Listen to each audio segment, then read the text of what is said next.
Good morning. It's Wednesday, the 18th of October, and this is Govindraj Ethiraj coming to you from Mumbai, India's financial capital and the most rocking city in the world. Our top stories and themes for the day.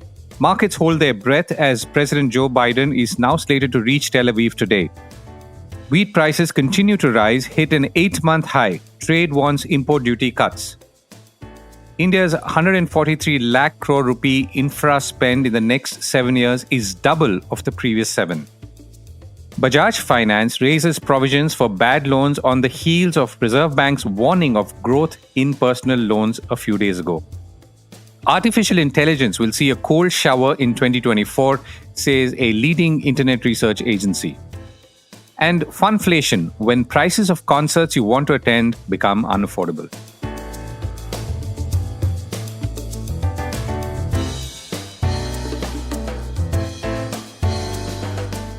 This is a core report with Govindraj Ethiraj. Oil and markets hold steady. The bet obviously is that if the US president is landing up in your country, things will be calm at least for some time. Oil prices steadied on Tuesday after sliding more than $1 on Monday, even as the United States stepped up efforts to prevent an escalation of the war between Israel and Hamas. Brent crude futures were holding below $90 a barrel at about $89.90 a barrel. President Joe Biden is slated to reach Israel today in what clearly is an all-out diplomatic effort to rein in the Israel-Hamas war. Yields in the US 10-year benchmark climbed beyond 4.7% on Monday overnight and the dollar strengthened. Secretary of State Anthony Blinken also returned to Israel to meet Prime Minister Benjamin Netanyahu after talks with Arab governments. The presence of President Biden in the region potentially lowers the odds of such an offensive in coming days, providing markets with some breathing room, if only for a small window, an analyst told Bloomberg. Back home, Indian equities snapped a 3-day losing run, with the BSE Sensex now surging 261 points to settle at 66,428. The Nifty 50 was up 80 points higher at 19,812. The rupee recovered after closing at a record low on Monday at 83.27 to close on Tuesday at 83.24. Small gains, but gains nevertheless. The dollar, just to remind everyone, shows no signs of easing up and continues to stay strong, putting pressure on currencies across the board, including, of course, the rupee. Gold prices are also now bottoming out around and closer to the 60,000 rupee per 10 gram mark in India, as its status as a safe haven has diminished somewhat globally. One, because Middle East tensions have eased, at least for now. And second, because US Treasury yields are more attractive for investors than putting money into gold. India's 143 lakh crore rupee spend on infra. India will spend nearly 143 lakh crore rupees on infrastructure in the next 7 years through 2030, more than twice the 67 lakh crore rupees spent in the previous 7 years starting fiscal 2017, rating agency CRISIL has said. Interestingly, of this 143 lakh crore, some 37 lakh crore will be in the nature of green investments, which is a 5-time increase compared to the previous period of 2017 to 23. CRISIL also expects India's GDP to grow at an average 6.7% through to fiscal 2031 or the next 7 years to become the fastest expanding large economy. More importantly, per capita income is seen as rising from $2,500 or $2,500 right now to $4,500 in 7 years, thus creating a middle-income country. CRISIL also projected that the next phase of infrastructure development will be marked by growth in the average ticket size of projects and a significant number of mega-scale projects. The rating agency also projected that prominent sectors such as road and power are expected to remain major contributors, while relatively nascent ones like electric vehicles, solar, wind, and hydrogen will pick up pace. Speaking of electric vehicles, CRISIL says the share of EVs in India's overall automobile sales is likely to touch 30% or a little less than 1/3 in 7 years' time. And two-wheeler EV sales, which are in any case growing fast, are expected to outpace other segments in almost 5 years' time. The share for renewable energy in total capacity is expected to grow 4 times between 23 and 30, and solar could account for half of the incremental non-fossil generation. Wheat prices hit an 8-month high. Wheat prices in India surged to an 8-month high on Tuesday thanks to strong demand in the upcoming festival season, limited supplies, and a 40% import duty that makes imports from overseas unviable for domestic flour mills. Wheat prices in New Delhi jumped by about 1.6% on Tuesday to about 27,390 rupees per ton, the highest since February 10th. Prices have risen by nearly 22% over the past 6 months, Reuters is reporting. The government has said as recently as last month it has no plans to scrap a 40% import tax on wheat. As of October 1, wheat stocks in the government warehouses stood at about 21 million tons, sharply down compared to the 5-year average of 37.6 or almost 38 million tons. India has managed to procure about 26 million tons of wheat from farmers in 2023 against a target of 34 million tons, said Reuters. Now, the government estimates wheat output went up to a record 113 million tons in 2023, but the general belief is that the harvest is at least 10% lower than the Farm Ministry's estimate, which apparently is the case usually. Now, food inflation is down along with overall inflation levels at 5%, which we talked about last week. But cereals inflation is still running high at about 11%. And cereals, of course, includes wheat and rice. I reached out to Pramod Kumar S, president of the Roller Flour Millers Federation in Bangalore, and began by asking him why prices were shooting up as they are right now and what his outlook was for the next few months. Availability in the open market, number one. Number two, like what you said, the government figures and the market figures are different, which is true. Government estimate is 113 million tons. The private trade estimate is between 90 to 102 million tons. So close to 100 million tons, if I may. So second thing also is one of the reasons for the prices to go up is the people are holding on to the wheat. Maybe the farmer, maybe the traders in the name of the farmer. So wheat is being held back because of low availability in the open market. And second thing is the opening stocks this year with the private trade was very low. That's why the procurement also was low. And because the demand is also very high, everybody thinks there is no wheat available in the market actually. And whatever government is releasing, the quantity is too small. 100 tons a week is too little actually. Though the quantum of wheat is quite good, but this 100 tons is quite meager. So that is the reason the prices are going up, and we have another 5 months to go from here. So that's quite a bit of time actually. So the festival season obviously always sees a spike. It would have seen it spike last year and it will see a spike this year. But is there any difference apart from that? The perception in the market is there is not enough of wheat in the market to sustain for the full year. So that is what the market feels. And with regard to your question on import duty of 40%, this 40% import duty tariffs were put around 6 or 7 years back. It was at 0%, went to 10, 20, and then to 40. So that time India had huge production, India had huge stocks. Even right up to COVID, we had huge stocks of wheat and rice. So post when they started giving additional 5 kilo per person, the quantum got decreased. And subsequently last year when the Ukraine war started, a lot of wheat went out of India. So in India, the stocks in hand is very low right now. And government should have reduced the import duty to zero by July itself. Actually, I think we are pretty late now. So why is there a gap between figure that the trade has and what the government is putting out? And it's a substantial gap from what I can see. It's almost 10%. I mean, that has been a normal trend in India, not from today, it's from ages actually. Probably it is to control the prices or to make a feeling that enough of food is available. So this also works when you have surplus stocks. But when you're already deficit in your stocks, closing stocks, stocks in the market and demand, actually the government should be conservative in their figures and plan accordingly. That's what our feeling is. Of course, and you said that one reason prices are going up is because the trade has a clearer understanding of what the real stock is, which is low. People feel there's not enough of wheat for 5 months to go. So if you were to now look ahead, and you talked about 5 months, which is the rest of this year and a little more, what's your outlook? What could happen and what should the policy makers be doing? Can happen if the situation becomes very grave, government will allow import of wheat. But before that, I think government is quite comfortable with their stocks. Actually. They can increase the quantum of release into the open market, probably during the Diwali season or whatever.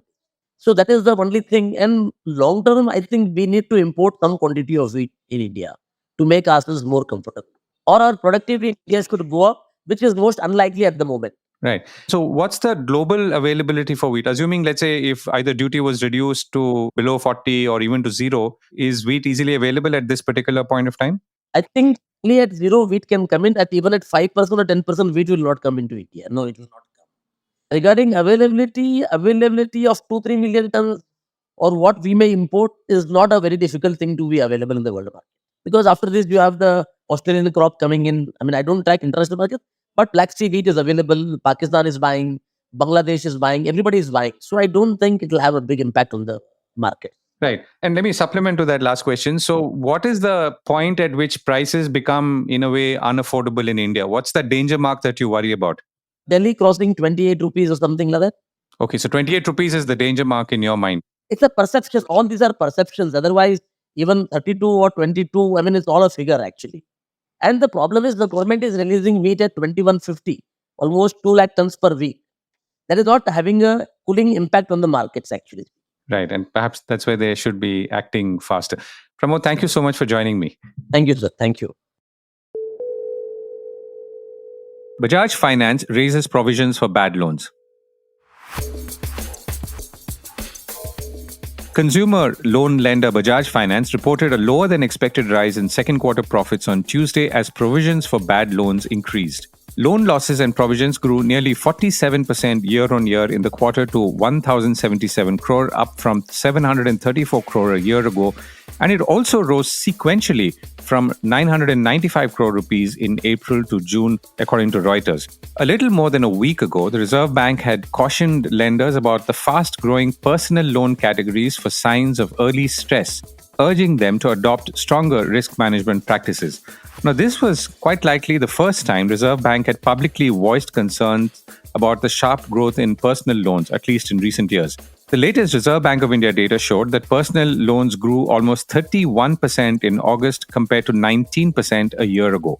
Total credit to this segment stood at about 47 trillion rupees in August from around 36 trillion rupees the year earlier. Bajaj Finance's consolidated profit after tax, this was results after all, rose about 28% to 3,551 crore for the period ended September 23. Consolidated numbers of Bajaj Finance include the business of its subsidiaries Bajaj Housing Finance and Bajaj Financial Securities. Bajaj Finance, in an update earlier this month, says Reuters reported its new loan bookings climbed 26% year-on-year in the quarter, while its deposits book jumped 39%. More GST notices are being served.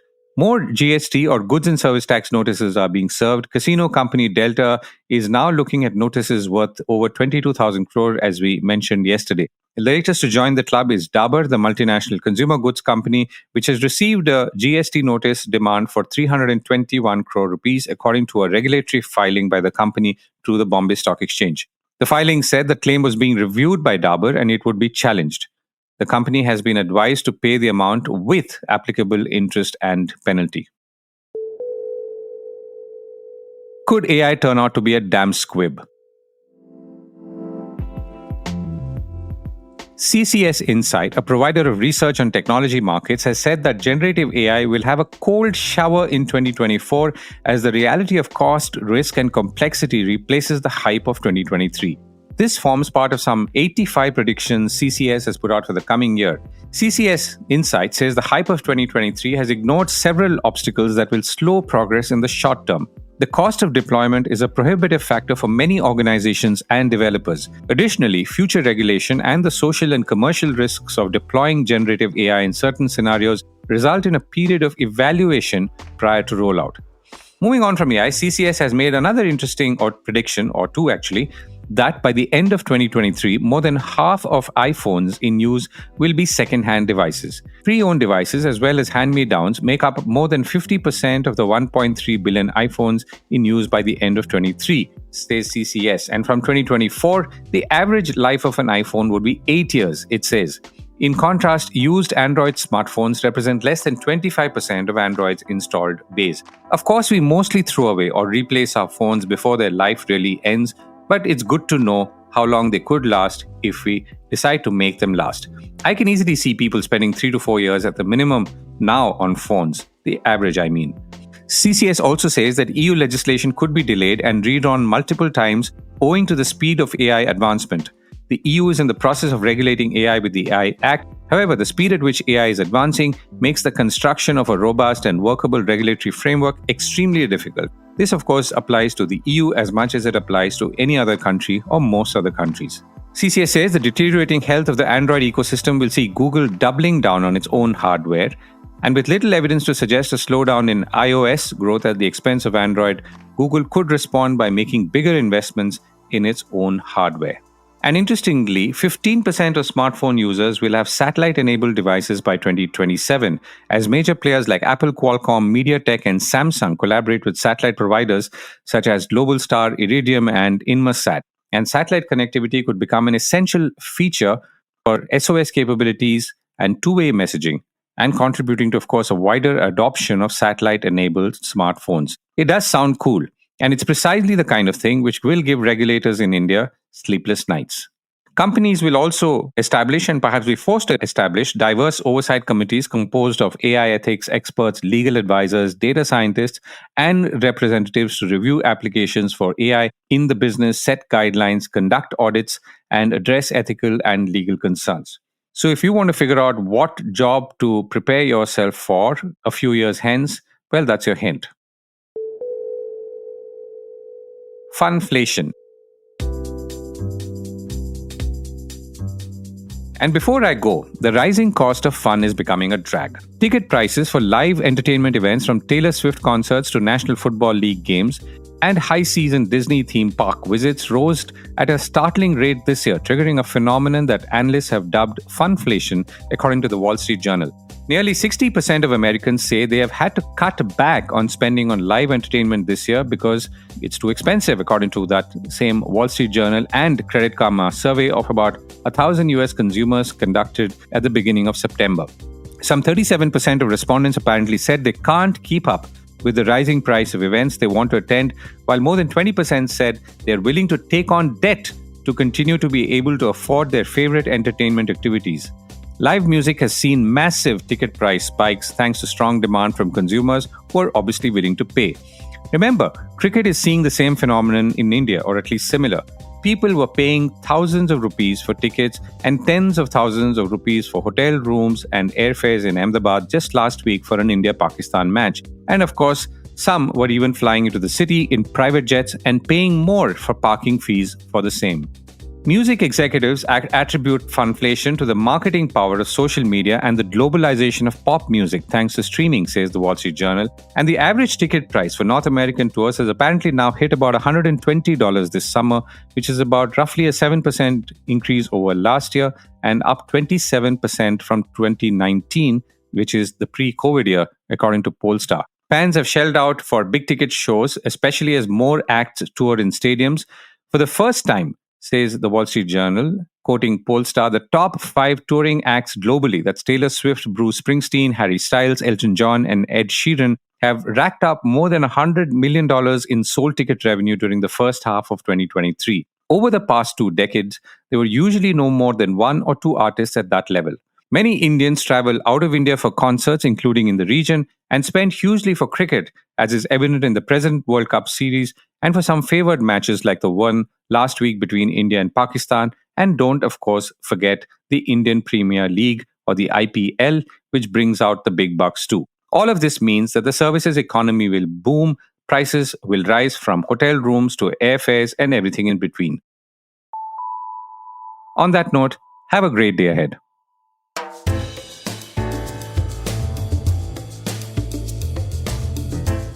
This was the Core Report with me, Govindraj Ethiraj.